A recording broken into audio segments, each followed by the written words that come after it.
In this lesson, we are going to talk about part 2 of application of sinusoidal functions when you are dealing with the periodic phenomena. But in this case, when there is no angles involved.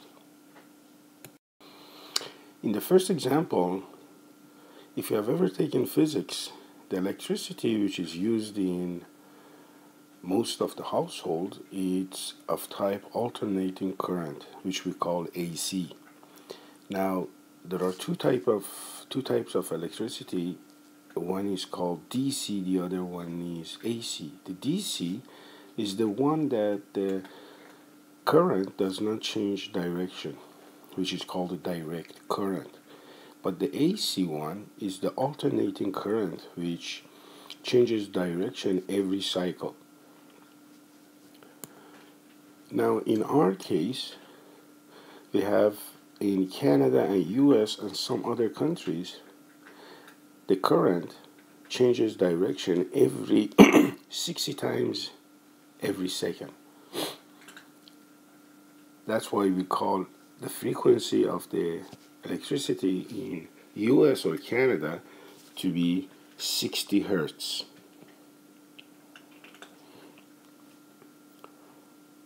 Now, the maximum voltage in Canada is about 170 volts, meaning that it goes to a maximum of plus 170, and also a few moments later it's going to go to negative 170 volts.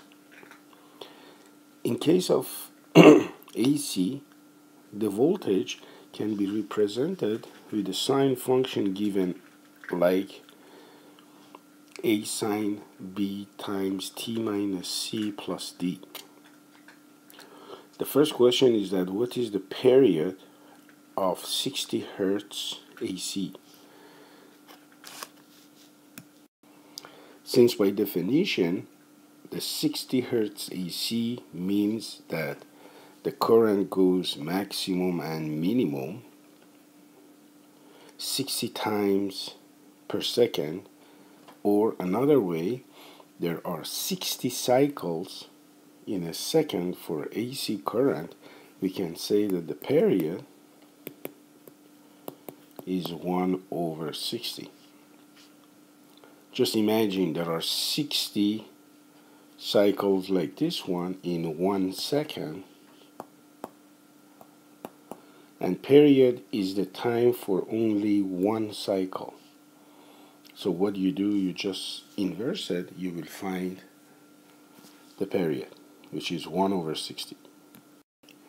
The next part of the question says, what is the value of B? We know that B is equal to 2 pi over the period, which is 2 pi divided by, but the period we just found to be 1 over 60. This is the same as 2 pi times 60 over 1, which is 120 pi. So B in the case of alternating current is 120 pi. What is the amplitude of the voltage function? That's the next question. We know that the maximum voltage, max, is 170. The minimum is minus 170. So from here, amplitude is going to be max 170 minus mean divided by 2, which is 340 divided by 2, which is 170 volts. The next part of the question says, model the voltage with the suitably transformed sine function. Remember, to write a complete sine function, we need A value, B value, H value, and the K value. We found that A is equal to the same as amplitude, which is 170 volts. We found that B is 2 pi over period. Period was 1 over 60, is 120 pi. We know that K is max, which is 170, plus mean, which is negative 170, over 2, which is 0.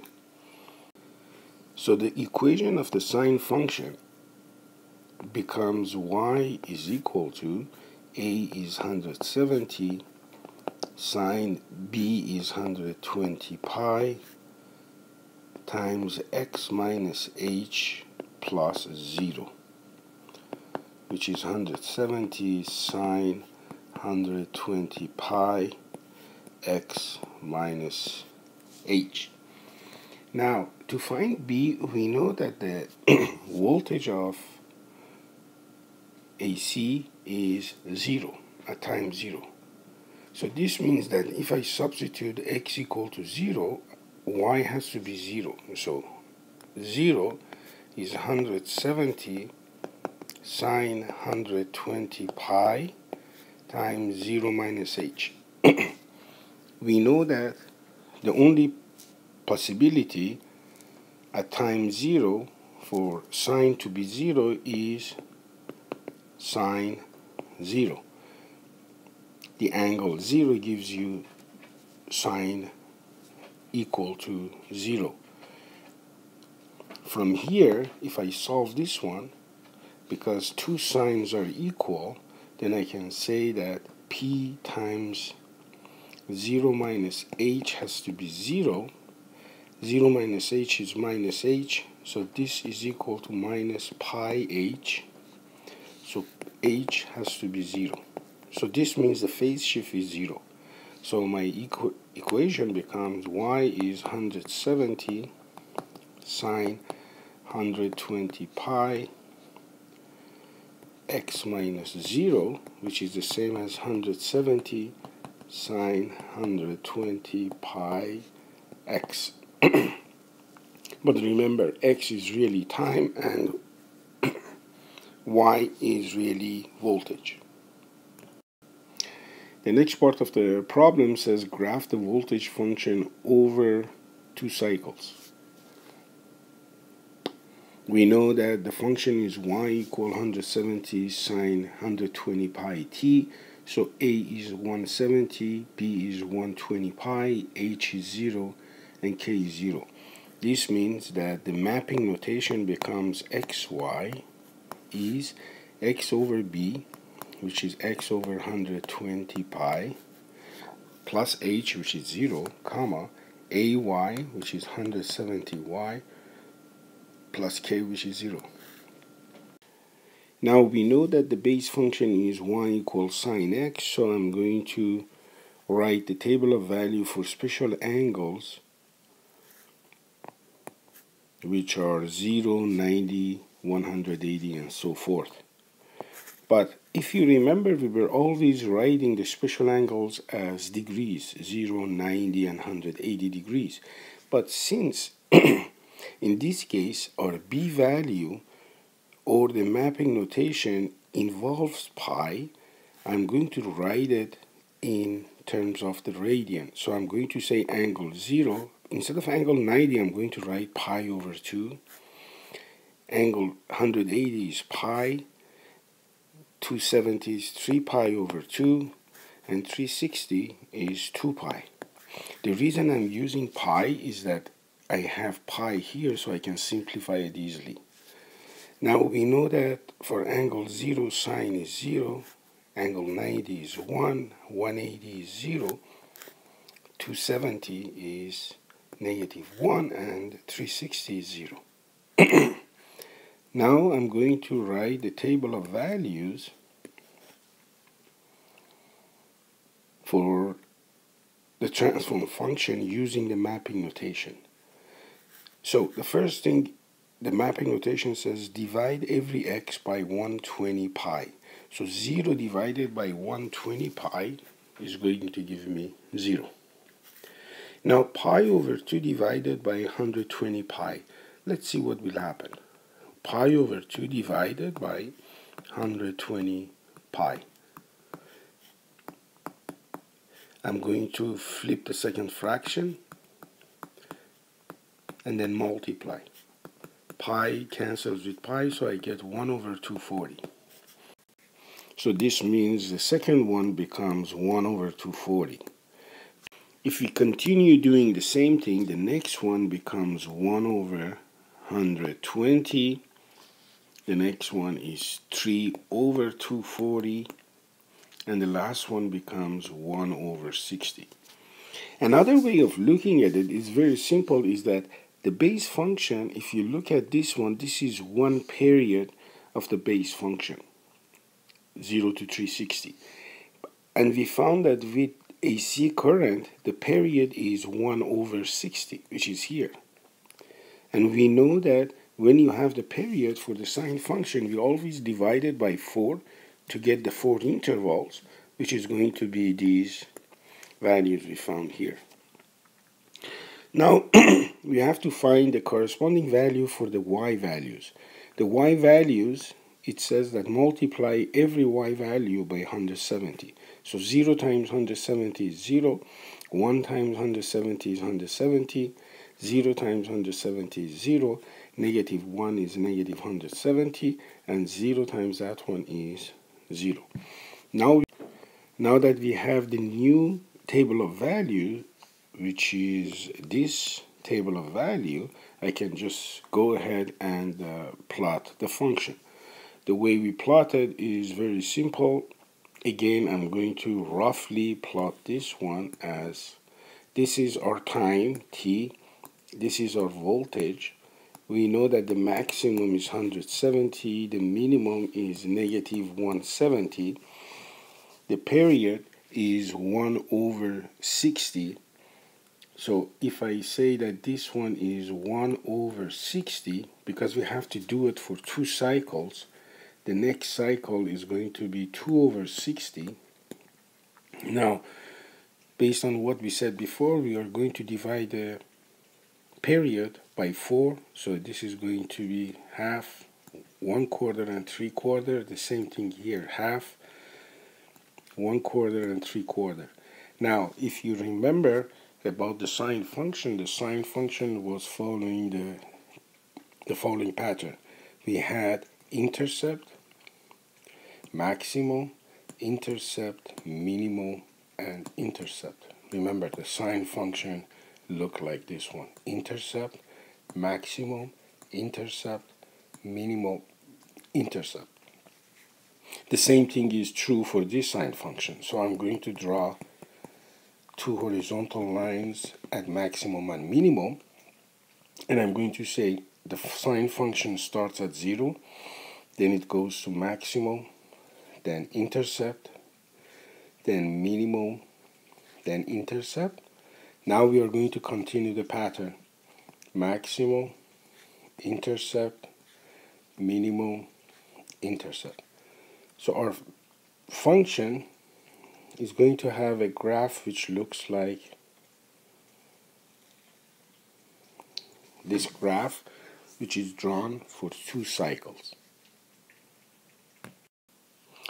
In the next example, we have a table which shows the angle of the sun above the horizon for each hour in the summer.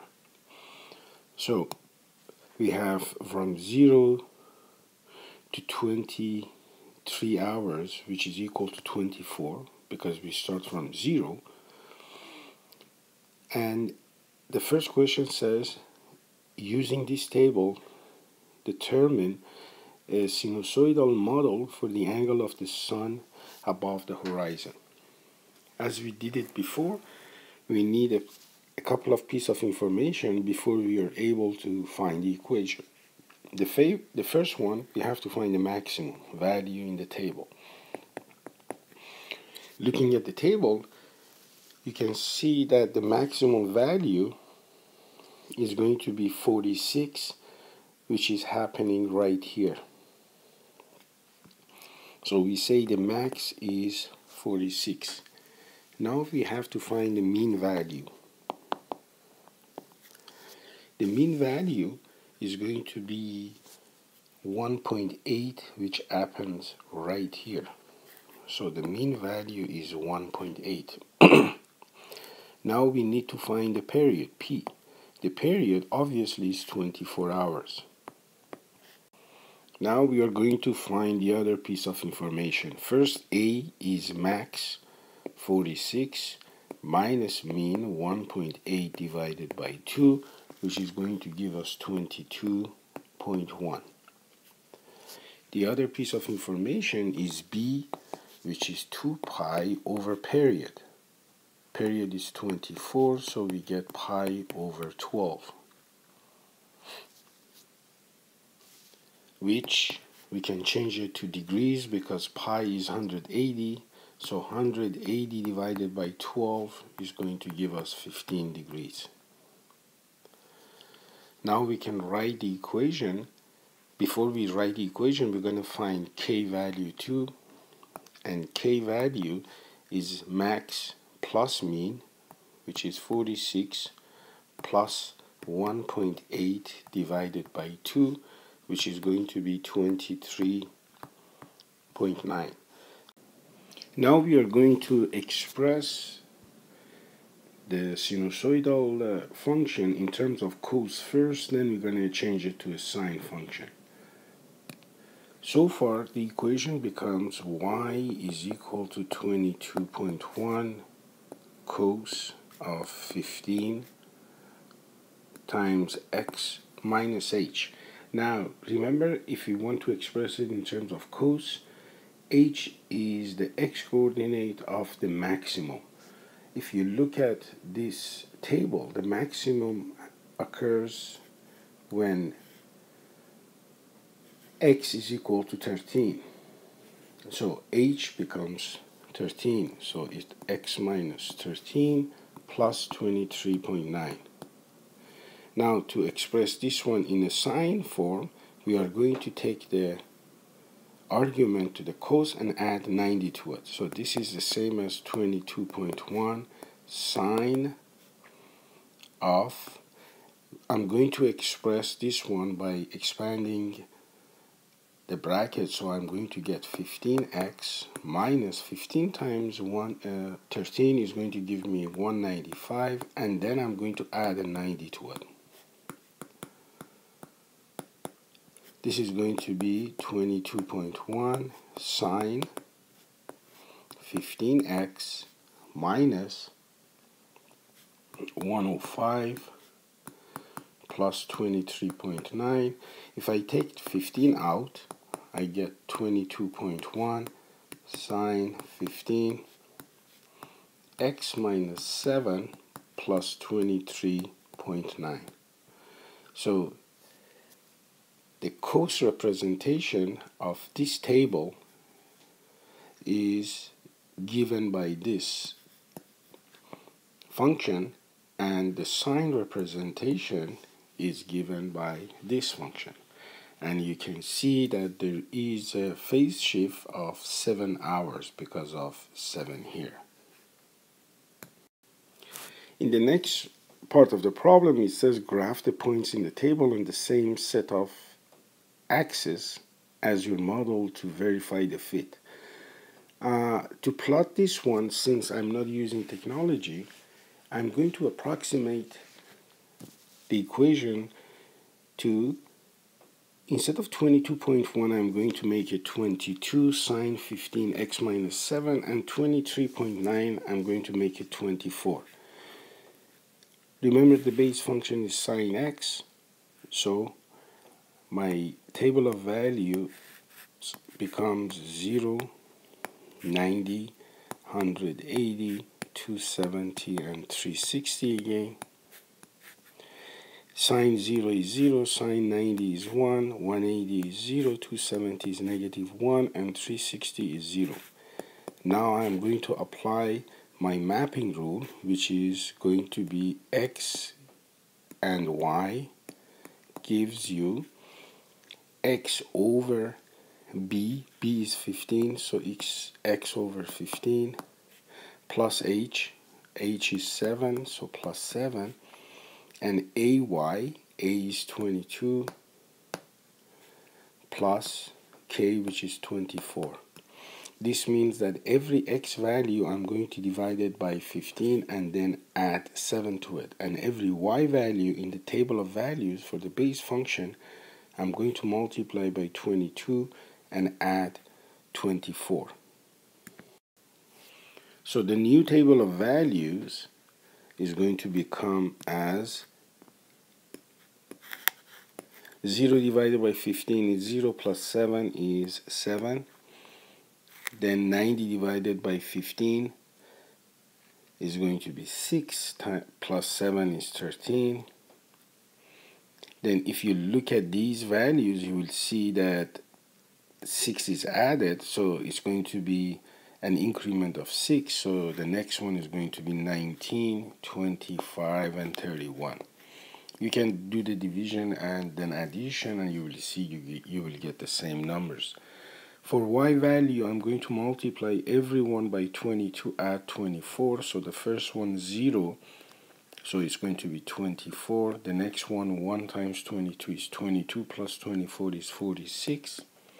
Then 0 is 24. Now negative 1 is negative 22 plus 24 is 2. And then 31. 0 again is going to be 22 times 0 is 0 plus 24 is 24. Now this is my table of values, so the graph is going to look like the following. If this is x and this is y, you can see that your x values, they go from 7 to 31 in the interval of 6. So if this is 7, if we assume that this is where we start 7 and this is 13, this is 19, this is 25, and this is 31, our y values, they go from 2 to 46. So let's assume this is 46. So I'm going to draw the line here. This is the maximum. The minimum is 2. Let's say this is 2. This is our minimum.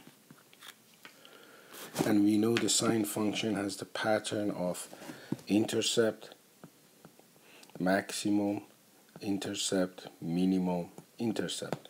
So this means that at 7 is 24. Now 46 plus 2 is 48 divided by 2 is 24. So the midpoint here is the midline. This is 24. So at 7 we are at intercept here. Then we go to maximum. Then we go to intercept. Then we go to minimum. 25 is 2. And then we go to intercept. So our function, our graph looks like the following. Now, plotting the points, you can do it yourself. Take every point from the graph, from the table, and then plot it here. And you will see that the plotting the points is not to be the perfect, but it's approximately, it's good enough so that we can say that this function approximates that table. The next part of the question is asking, is the fit as expected, and explain any discrepancies. The fit seems to be okay if you plot the points. The only problem that you may see is that as the number of days increases, there is going to be a little bit, the graph does not perfectly represent the table of values. Maybe one of the reasons is that we are assuming that the period is 24 hours, which is not true. A day is not exactly 24 hours. The other thing that we can come up with is that the movement of the earth around the sun is not exactly or purely a sinusoidal model. The next example, it says that the equation nt equal to 250 sine 90t plus 500 represents the number of prey in a given area, and t is the number of years since the base year of 1990. The first part of the question is asking what was the population of prey in 1990. Since our reference point is 1990, this means that 1990 t is equal to 0. So this means that n of 0 is 250 sine 90 times 0 plus 500. But we know that sine of 0 is 0, so 0 times 250 is 0, so the answer is 500. So initially there were 500 preys. The next one is, when did the population reach maximum? Since our function here is in terms of sine, and sine is always maximum when it is equal to 1, we can say that the argument of sine has to be 90 degrees to have a maximum. This means that 90t has to be equal to 90. Remember, sine is maximum at 1 when the angle is 90 degrees. So this means that this argument has to be equal to 90 degrees. So from here, when I solve it, t becomes 1. So this means that after 1 year, the population of the preys is at its maximum. The next part of the question says, what was the maximum population at this time? Again, the maximum value of sine is 1, so this means that this quantity is 1, so we get 250 times 1 plus 500. This becomes 750. So this means the maximum population after 1 year was 750 preys. The next question says, when did the population reach a minimum? We know that the minimum occurs when sine 90t is at its minimum, which is -1. To get -1, we know that the argument has to be 270 degrees. Sine at 270 degrees is -1. So this means that 90t has to be equal to 270, or t is going to be 3. So this means 3 years after 1991, the number of preys is going to be minimal. The next part is, what was the minimum population at this time? This means that sine 90t is -1, so we get y, which is equal to n, is equal to -250 plus 500, which is going to be 250 preys. The last part of the question says, how many years passed between maximum population? Remember, the distance between two maximum in a sine function is called a period. So this means that if we can find the period of this function, we know the distance between two maximums. Now, the b value here is 90, so the period is 360 divided by 90, which is going to be 4. So this means 4 years passed between the two maximums.